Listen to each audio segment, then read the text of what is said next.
구약성경 1042쪽 이사야 61장 1절에서 3절 말씀, 이 말씀 봉독될 때 하나님의 말씀 믿는 믿음의 표로 크게 아멘합니다. 주 여호와의 영이 내게 내리셨으니 이는 여호와께서 내게 기름을 부으사 가난한 자에게 아름다운 소식을 전하게 하려 하심이라. 나를 보내사 마음이 상한 자를 고치며 포로된 자에게 자유를, 갇힌 자에게 노임을 선포하며 여호와의 은혜의 해와 우리 하나님의 보복의 날을 선포하여 모든 슬픈 자를 위로하되 무릇 시온에서 슬퍼하는 자에게 화관을 주어 그 죄를 대신하며 기쁨의 기름으로 그 슬픔을 대신하며 찬송의 옷으로 그 근심을 대신하시고 그들이 의의 나무 곧 여호와께서 심으신 그 영광을 나타낼 자라 일컬음을 받게 하려 하심이라. 아멘. 아멘. 여러분, 쇼생크의 탈출이라는 영화를 잘 아시죠? 1994년에 개봉해서 벌써 30년이 넘은 시간이 흘렀지만 지금도 많은 사람들이 인생 영화로 손꼽는 유명한 작품입니다. 영화 속 주인공 앤디는 유능한 은행가였습니다. 하지만 억울한 살인의 누명을 쓰고 또 종신형을 받아서 쇼생크 감옥에 이렇게 수감되고 맙니다. 앤디가 수감된 이 쇼생크 교도소는 너무나 절망적인 곳이었습니다. 모든 죄수들의 입에서 하나같이 여기서 희망을 품는 것은 미친 짓이라고 이렇게 이야기합니다. 그렇지만 주인공 앤디는 이곳을 탈출할 계획을 세웁니다. 작은 돌망치 하나를 성경책에 몰래 숨겨 가지고 들어와서 모두가 잠든 밤마다 조금씩 감방 벽을 파냈습니다. 그리고 마침내 모든 준비를 마치고 이 쇼생크 교도소를 벗어나게 되죠. 캄캄하고 긴 터널을 빠져나왔습니다. 이때 쏟아지는 빗속에서 두 팔을 벌리고 포효하던 장면이 바로 이 영화에 아까 보셨던 그 포스터의 장면에 담겨져 있죠. 이 벗어날 수 없는 절망, 그곳에서 한 줄기 희망을 향한 처절한 몸부림, 또 인간이라면 누구나 본능적으로 가지고 있는 이 자유를 향한 갈망을 들여다볼 수 있는 작품이었습니다. 우리가 오늘 함께 나눌 성경 말씀은 세상의 자유와는 비교할 수 없는 놀라운 하나님의 구원의 회복과 또 영광을 담은 메시지를 담고 있습니다. 이사야 선지자가 활동한 시기는 남유다의 우시야, 또 요담, 아하스, 히스기야 왕 시대입니다. 이 시대에는 겉으로는 남유다가 번성을 누리고 또 잘 유지되어 가고 있는 것 같아 보이는 시대였습니다. 하지만 신앙적으로는 하나님을 떠나고 우상을 섬기면서 또 점점 타락의 절정으로 치닫는 그런 안타까운 시대였습니다. 하나님께서는 그런 유다 백성들을 향한 심판을 예고하십니다. 하나님은 공의의 하나님이십니다. 죄를 간과하시는 분이 아니십니다. 유다가 멸망하고 백성들이 사로잡혀 포로로 끌려가게 될 것이라는 무서운 심판의 말씀을 예고하십니다. 이 심판의 메시지를 듣고 백성들은 큰 절망과 또 슬픔 가운데 빠질 수밖에 없었습니다. 실제로 이스라엘 백성들은 하나님의 경고를 듣지 않았습니다. 결국 주전 586년 바벨론에 의해서 예루살렘 성은 함락이 되고 또 백성들은 뿔뿔이 포로로 끌려가고 말았습니다. 하나님의 심판의 예언이 그대로 이루어진 것입니다. 그러나 바로 이런 절망 가운데 놓인 이스라엘 백성들을 향하여서 하나님께서 이사야 선지자를 통해 말씀하신 이 말씀은 바로 이것입니다. 주 여호와의 영이 내게 내리셨으니 이는 여호와께서 내게 기름을 부으사 가난한 자에게 아름다운 소식을 전하게 하려 하심이라 라고 말씀합니다. 놀랍게도 하나님은 이들을 심판하는 가운데 내버려 두시지 않겠다고 약속하십니다. 구원하시고 회복시키시겠다고 말씀합니다. 포로된 자에게 자유를, 또 갇힌 자에게 노임을 선포케 하십니다. 이 말씀은 과거 이스라엘 백성들에게만 해당되는 말씀은 아닙니다.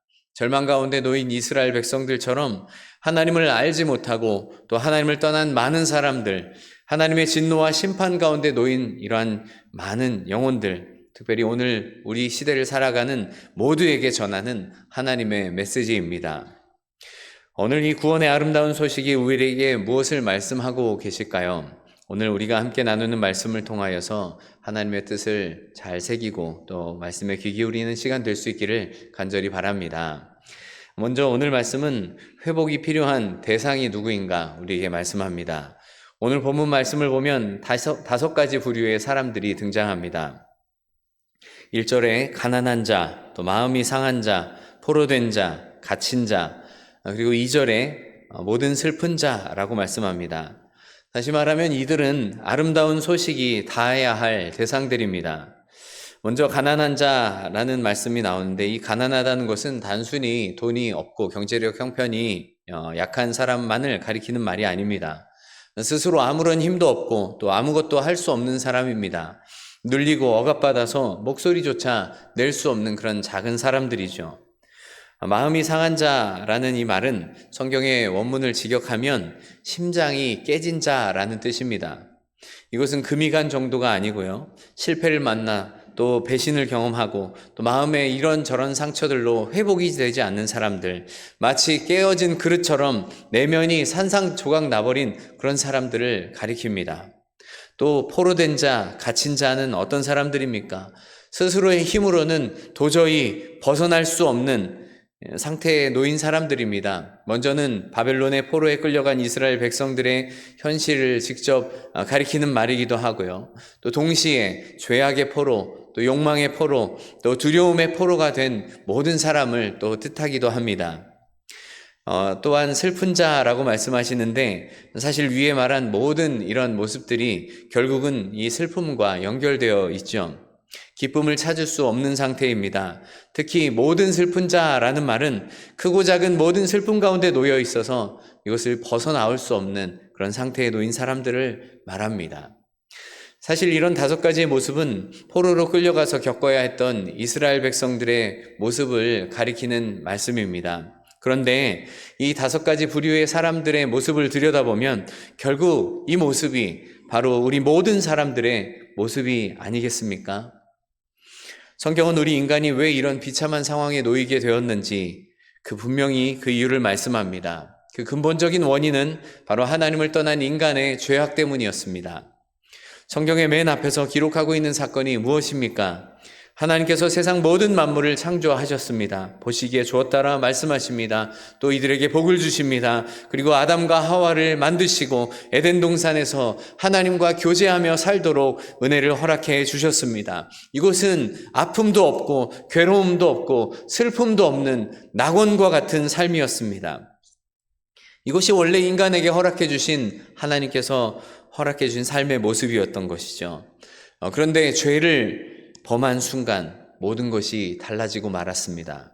하나님의 말씀을 어긴 이들, 이제 하나님의 음성이 사랑스러운 음성처럼 들리지 않습니다. 두려움에 벌벌 떠는 그런 음성이 되어버리고 말았죠. 하나님과의 관계가 끊어져 버렸습니다. 에덴에서 쫓겨났습니다. 땅은 저주를 받아서 가시와 엉겅퀴를 내었습니다.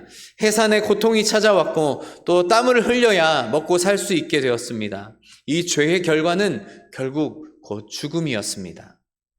가난해지고 또 상하고 포로되고 갇히고 슬퍼지는 것, 이것은 결국 죄 때문에 맞이할 수밖에 없는 인간 모두의 안타까운 모습인 것입니다. 로마서 3장 23절은 그래서 이렇게 말씀합니다. 모든 사람이 죄를 범하였음에 하나님의 영광에 이르지 못하였으니. 바벨론의 포로로 끌려간 이스라엘 백성들도 마찬가지였습니다. 하나님의 경고를 무시하고 우상을 섬기며 죄악의 길을 걸어갔을 때 결국 그 결과가 찾아오게 되고 말죠. 예루살렘 성 무너지고 성전은 불타버립니다. 백성들은 이방 땅으로 처참하게 끌려갔습니다. 시편 137편 말씀은 그 비참한 포로기의 모습을 담고 있는 시편이죠.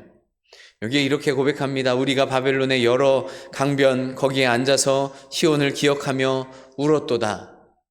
옛적에 하나님의 전이 있는 그 예루살렘 성에서 마음껏 찬양하고 예배하던 때를 생각하면 이 자유가 억압받고 또 그곳에서 다시 예배할 것이 언제 이루어질지 기약조차 할 수 없는 이런 상황 속에서 이스라엘 백성들이 슬픔과 깊은 아픔 가운데 놓여 있다는 말이죠.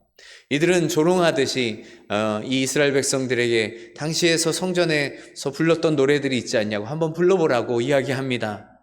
여러분, 그러나 그런 이야기를 들을 때마다 가슴이 미어지고 찢어지듯이 아픕니다. 우리가 하나님 떠난 죄악 때문에 이런 상황을 만났구나 안타까워하는 것이죠. 여러분, 모든 사람이 죄를 범하여 하나님의 영광에 이르지 못했다는 이 말씀은 비단 이스라엘 백성들만의 이야기가 아닙니다. 바로 하나님을 떠난 모든 인간의 이야기인 것이죠. 여러분, 오늘날 우리의 시대는 어떻습니까? 얼마 전에 악동 뮤지션이라는 그룹이 소문의 낙원이라는 노래를 발표했습니다. 네, 노래를 꼭 한번 들어보시기 바랍니다. 저는 이렇게 주변 지인들에게 소개할 때마다 이거 우리 교회 주제가라고 이야기합니다. 어떻게 이렇게 우리 교회를 악동 뮤지션이 알아서 이렇게 소개를 해주고 있는데 참 감사합니다. 낙원이 소문나기를 바랍니다.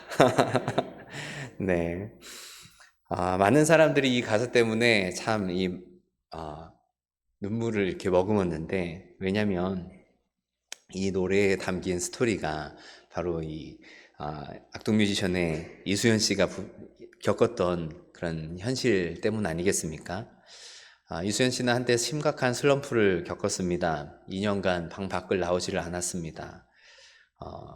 너무나 이렇게 우울함 가운데 시달려서 깊은 절망과 이런 것들 누구한테 꺼내서 나눌 수도 없고, 또 화려한 무대 위에서는 스타였지만 결국 아무도 모르는 이 깊은 내면의 이 절망감은 누구에게 꺼낼 수조차 없는 일들이었기 때문입니다. 이 소문의 낙원이라는 노래는 그 경험을 지나서 만든 노래입니다. 가사가 이렇습니다. 지치고 병든 나그네여, 외톨이 나그네여, 당신의 불치병은 그곳에 존재할 수 없어요. 그럼 이 노래가 발표되자마자 수많은 사람들이 따라하고 또 공감했습니다. 왜 그랬겠습니까? 이 가사의 내용처럼 또 이수연 씨가 겪었던 또 이런 아픔들처럼 지치고 병들고 또 외롭고 불치병 같은 아픔을 안고 살아가는 사람들이 그만큼 너무나 많기 때문 아니겠습니까? 성공한 것처럼 보여도 또 괜찮은 척하면서 살아가도 그 안에 채워지지 않는 공허함을 안고 살아가는 사람들이 그만큼 많다는 말이에요. 여러분, 오늘 우리 시대를 살아가는 사람들의 진짜 모습은 무엇일까요? 끊으려고 해도 끊어지지 않는 이 중독의 문제들, 욕망의 포로가 된 사람들, 또 깊은 관계의 어떤 이런 깨어진 상처들로 말미암아서 이 심장에 금이 가버린 사람들, 무엇 때문에 그랬는지 잘 말로 설명할 수도 없을 만큼 너무나 오래되어 버리고 얽히고 설킨 이 마음속에 이 힘든 상처와 아픔들 때문에 공허함 가지고 살아가는 이런 사람들, 어딘가에는 낙원이 있을 거라 기대하지만 그 낙원이 어디 있는지로 찾지 못하는, 알지 못하는, 그래서 지쳐 헤매고 있는 모습이 바로 우리 인간의 모습 아니겠습니까? 여러분, 그것은 그리고 우리 주변의 사람들의 모습이고, 어쩌면 지금 이 자리에 계신 여러분들 가운데에도 있을지 모르겠습니다. 하나님은 바로 이런 사람들을 향해서 아름다운 소식을 전하기를 원하십니다. 가난하고 상하고 포로되고 갇히고 또 슬픔 가운데 놓여있는 자들, 이 회복이 필요한 자들에게 아름다운 소식을 들려주기를 원하고 계십니다. 그것은 이 역사 속 이사야 선지자의 시대도 마찬가지이지만 지금 오늘날 우리 이 시대에도 여전히 동일하게 하나님께서 품고 계시는 이 마음임을 우리가 기억할 수 있길 바랍니다. 그렇다면 하나님의 이 회복의 방법은 무엇인가? 이 아름다운 소식이 전해져야 할 대상에게 어떤 메시지가 전해지기를 원하시는가? 오늘 3절 말씀을 보면 무릇 시온에서 슬퍼하는 자에게 화관을 주어 그 죄를 대신하며 기쁨의 기름으로 그 슬픔을 대신하며 찬송의 옷으로 그 근심을 대신하시고 라고 말씀합니다. 여러분, 이 한 절 안에 계속해서 반복되는 표현이 있지요. 바로 대신하며 라는 표현이 3번 반복이 됩니다. 슬퍼하는 자에게 화관을 주어 그 죄를 대신하며 기쁨의 기름으로 그 슬픔을 대신하며 찬송의 옷으로 그 근심을 대신하시고 라고 말씀하시지 않습니까? 하나님의 놀라운 이 회복의 방식을 대신함으로 표현합니다. 성경은 이렇게 3가지의 이 교환을 말씀하시고 계십니다.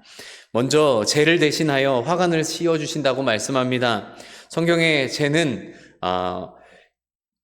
모든 것을 잃어버린 절망적인 상태를 말씀하는 표현입니다. 다 타버리고 남은 이 죄처럼 인생이 무너진 자리, 꿈이 사라진 자리, 더 이상 아무것도 남지 않은 이런 자리를 말하는 것이죠.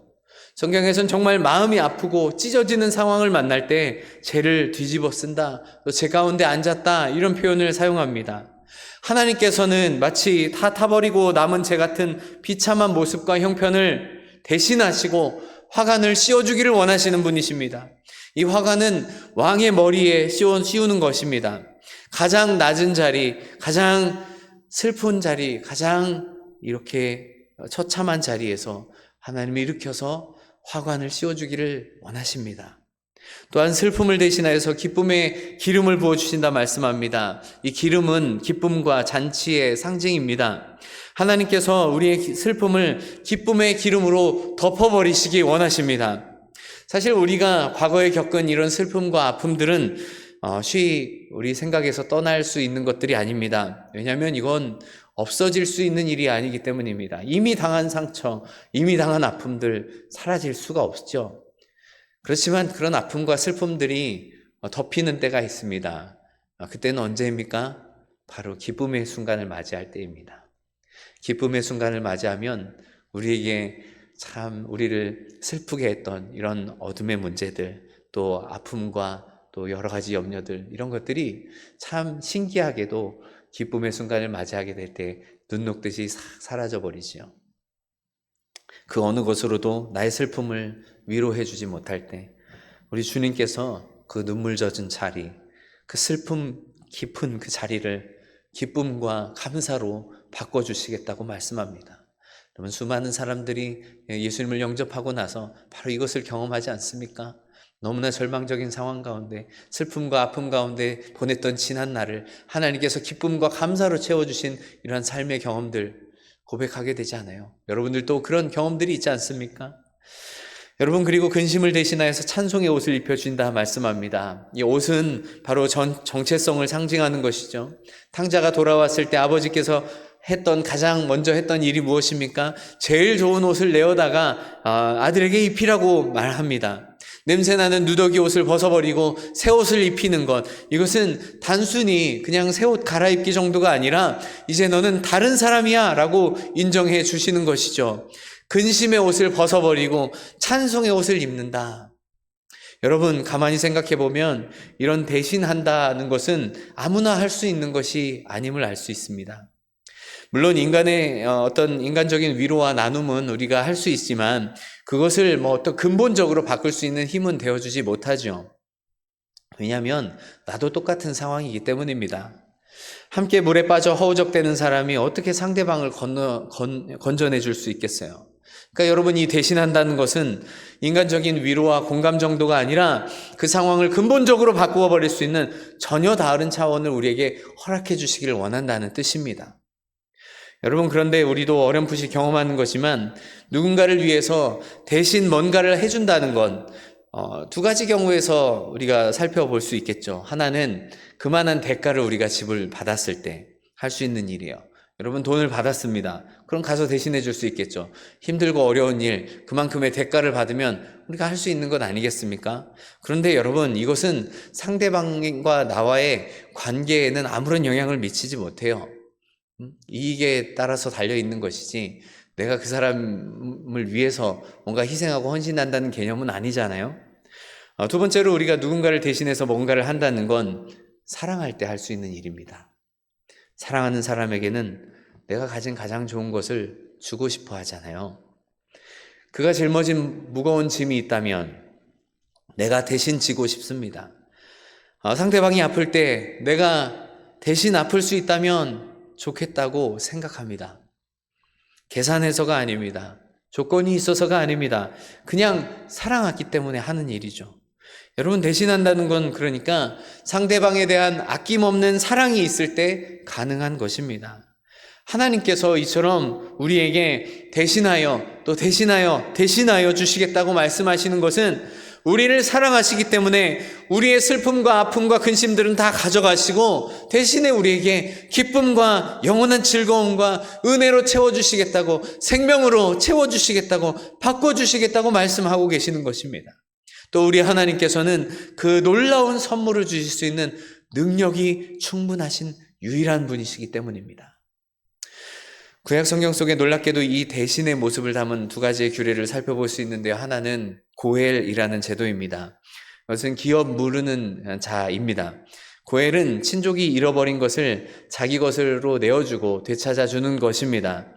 특히 이 규례는 자신이 대신 갚을 능력이 없거나 혹은 원하지 않으면 이것을 물을 수도 있어요. 그 책임을 다른 가까운 친족에게 넘길 수도 있습니다.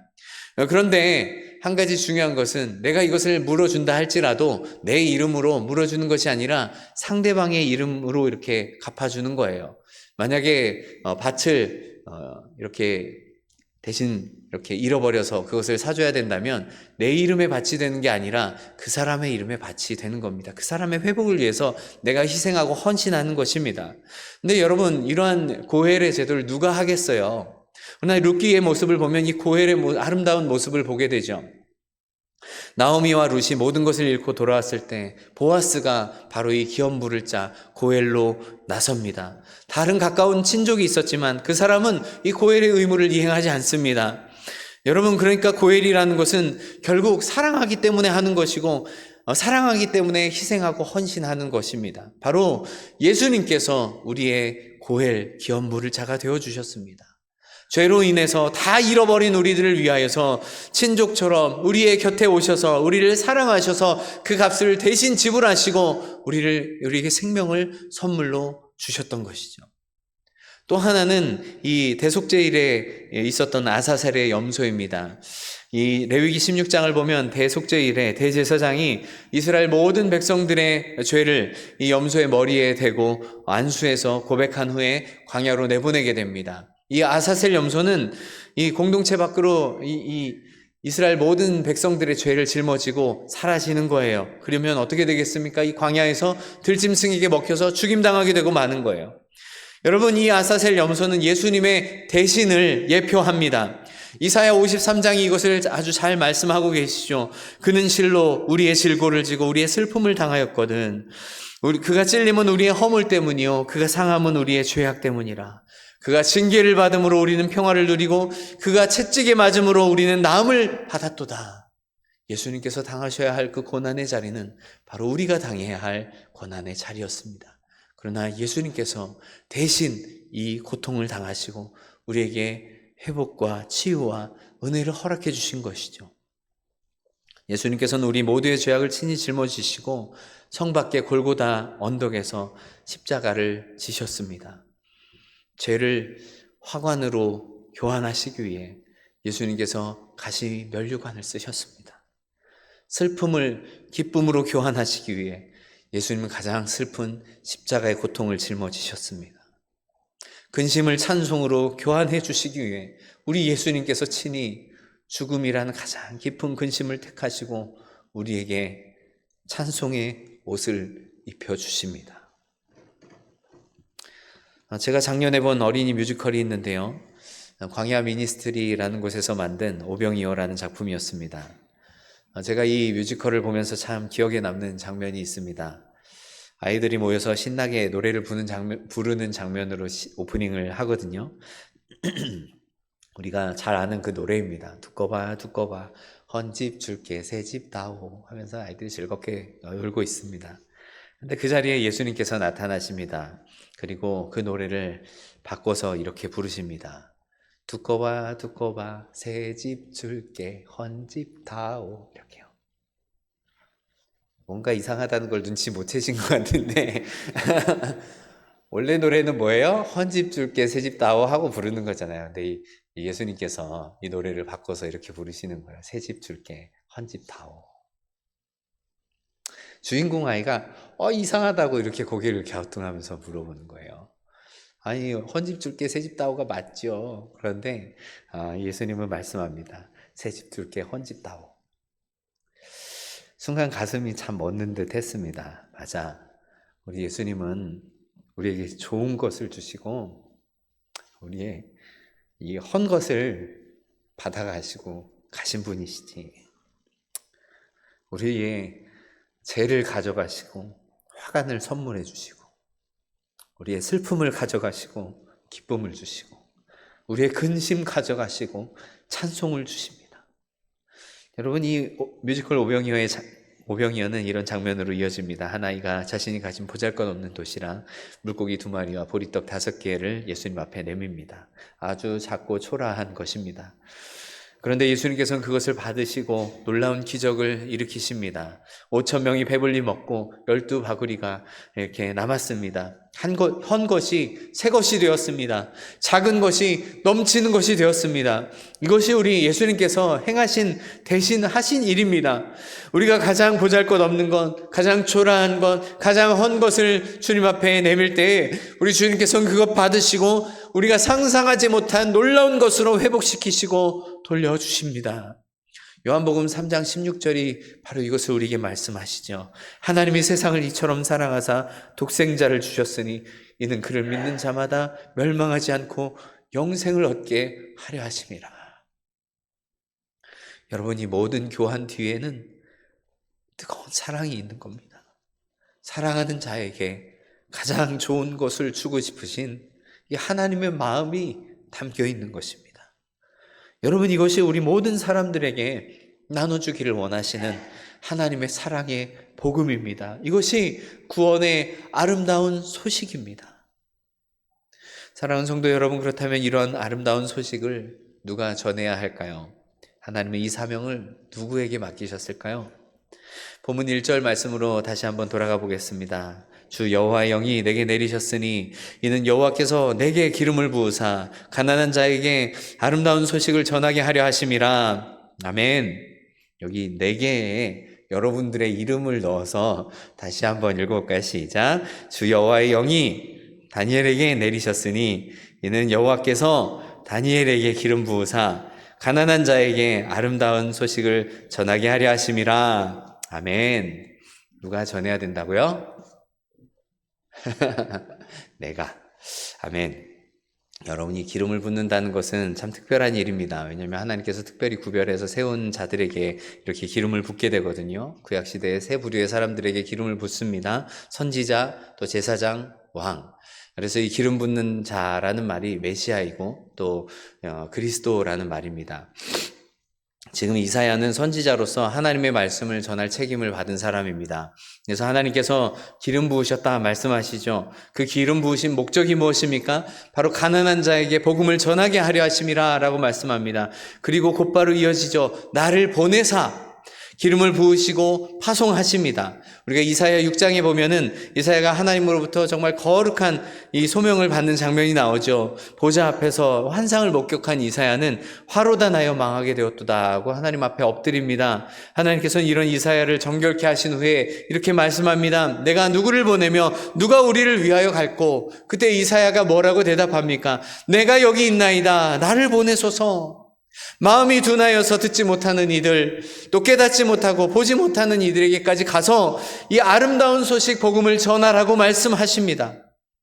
근데 여러분, 성경을 쭉 읽다 보면 오늘의 말씀이 다시 등장하는 곳이 있습니다. 바로 누가복음 4장인데요. 예수님께서 나사렛 회당에서 이 이사야 61장을 읽으신 후에 이렇게 선언하십니다. 오늘 이 글이 너희 귀에 응하였느니라. 이것은 이 말씀의 주인공이 바로 나다 말씀하시는 겁니다.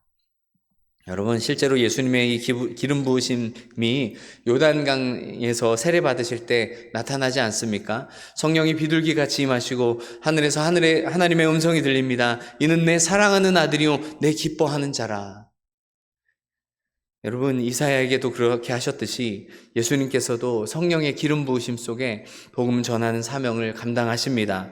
누가복음 4장 43절은 이 예수님의 사명을 이렇게 소개합니다. 내가 다른 동네에서도 하나님 나라 복음을 전하여야 하리니 이는 나는 이 일을 위해 보내심을 받았노라 말씀합니다. 예수님의 사명은 복음 전하는 것이었습니다. 그래서 예수님께서는 많은 사람들에게 찾아가 복음을 전하셨습니다. 그러나 이 파송이 예수님으로 끝났습니까? 부활하신 예수님께서는 제자들에게 이렇게 말씀하십니다. 아버지께서 나를 보내신 것 같이 나도 너희를 보내노라. 이사야의 파송, 예수님의 파송, 제자들의 파송, 그리고 이 파송은 이제 누구에게까지 이어져야 합니까? 바로 우리입니다. 마태복음 28장 18절에서 20절은 우리 주님의 지상 대위임 명령을 담고 있습니다. 어제 우리가 아제르바이잔에 있는 우리 이정철 최미선 선교사님으로부터 선교 편지를 받았는데 거기에 맨 처음에 나온 성경 구절이 바로 이 대목이더라고요.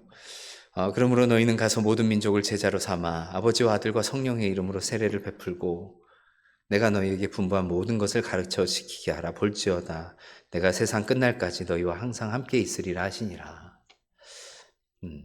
왜 이 말씀을 적었는지 그 편지를 잘 읽어보면 알 수 있습니다. 엘리베이터에도 붙어 있고요. 예배당 내려오는 곳에 이렇게 있으니까요. 여러분도 관심 가지고 이렇게 또 읽어주시고, 이 복음 전하는 일을 위해서 헌신하는 이들을 또 기도해 주시길 바랍니다. 여러분, 2001년 9월 11일 아침에 뉴욕 세계무역센터 쌍둥이 빌딩에 여객기가 충돌했죠.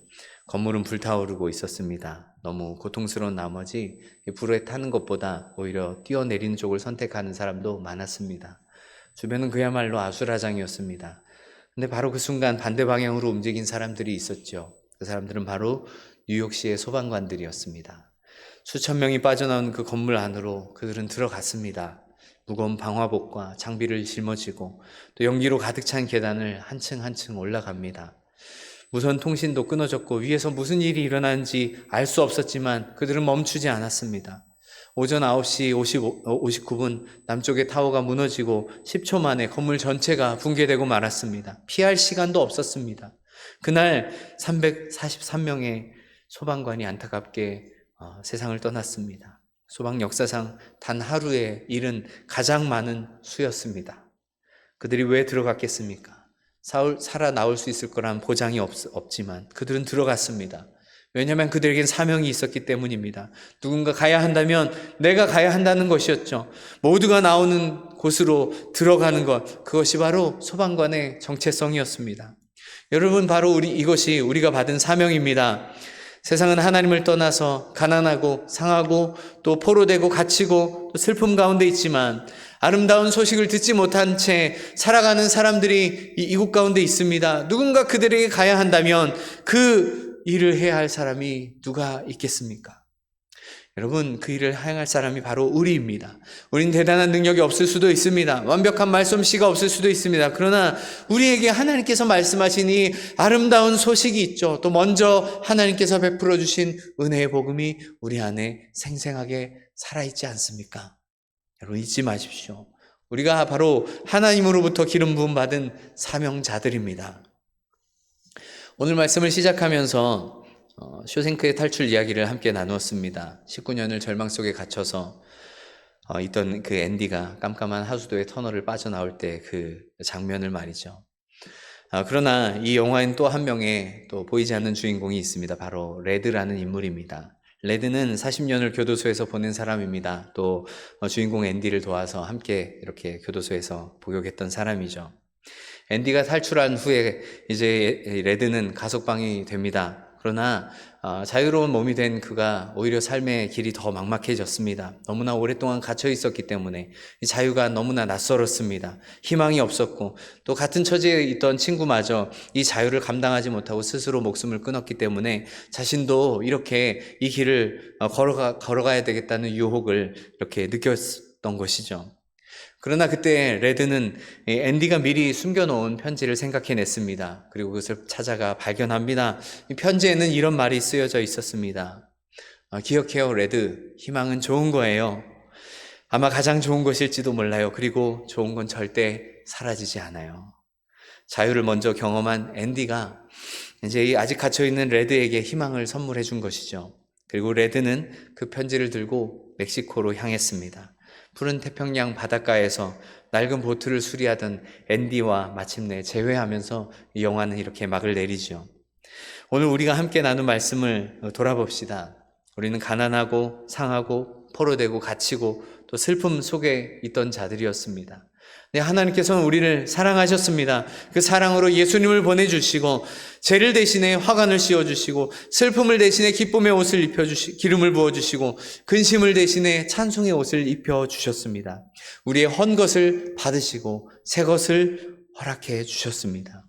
여러분, 이 아름다운 소식을 먼저 받은 우리는 이제 이 앤디와 같은 자리에 있는 거예요. 우리 주변에 아직 그 편지를 받지 못한 레드가 있을지 모르거든요.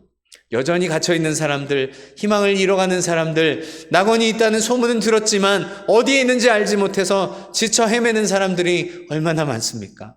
하나님은 우리에게 기름 부어 세우시고 그들에게 파송하기 원하십니다. 가난한 자에게 아름다운 소식을 전하게 하시길 원합니다.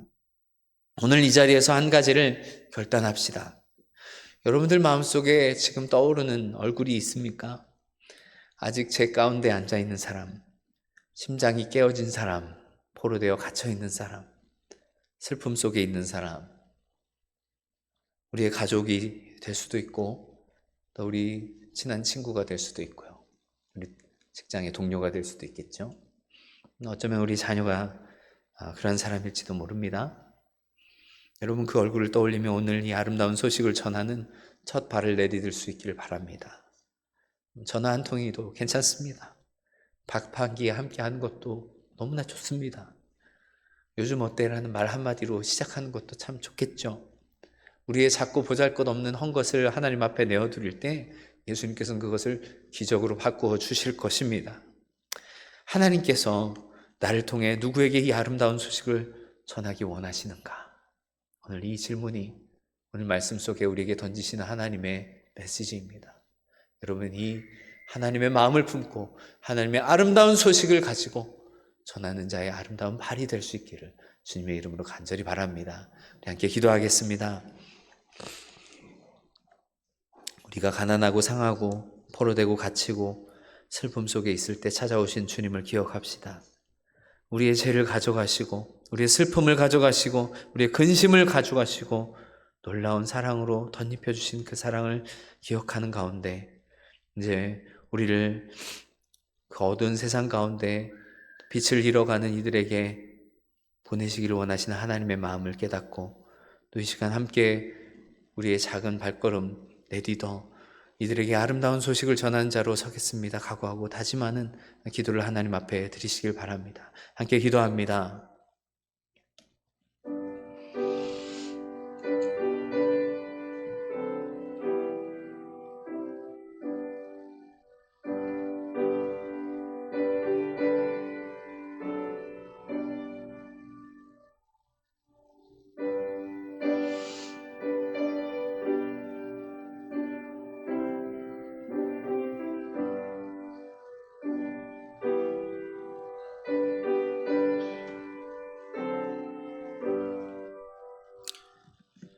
은혜로우신 하나님 아버지, 오늘 이 말씀을 통해 또 우리를 만나주심을 감사드립니다.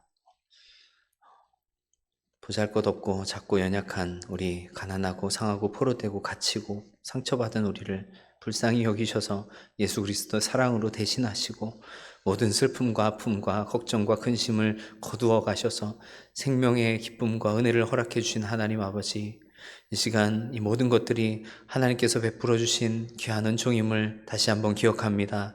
하나님 아버지, 우리의 삶의 현장에서 우리가 기억해야 될 것, 하나님의 기름 부음 받은 자로서 우리의 사명이 있음을 다시 한번 되새기게 하시니 참으로 감사합니다.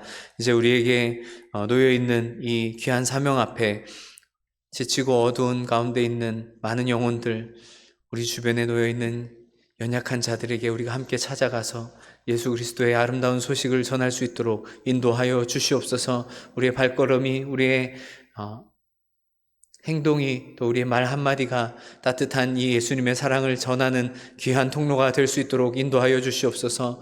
나 혼자만의 구원으로 만족하는 것이 아니라 많은 사람들을 주님께로 이끌어내는 귀한 사명자 되게 하여 주셔서 모든 이들이 이 하나님을 알기까지 쉬지 않고 일하시는 하나님, 그 하나님의 일하심 속에 우리 자신을 또 내어드리며 하나님의 복된 이 아름다운 하나님 나라를 이루어가는 모두 될 수 있도록 인도하여 주시옵소서. 이 한 주간 살아가는 동안에 우리에게 이 사명이 있음을 기억하게 하여 주시고 하나님의 말씀을 따라 순종하며 살아가는 우리 될 수 있도록 역사하여 주시옵소서. 감사드리며 예수님 이름으로 간절히 기도드리옵나이다. 아멘.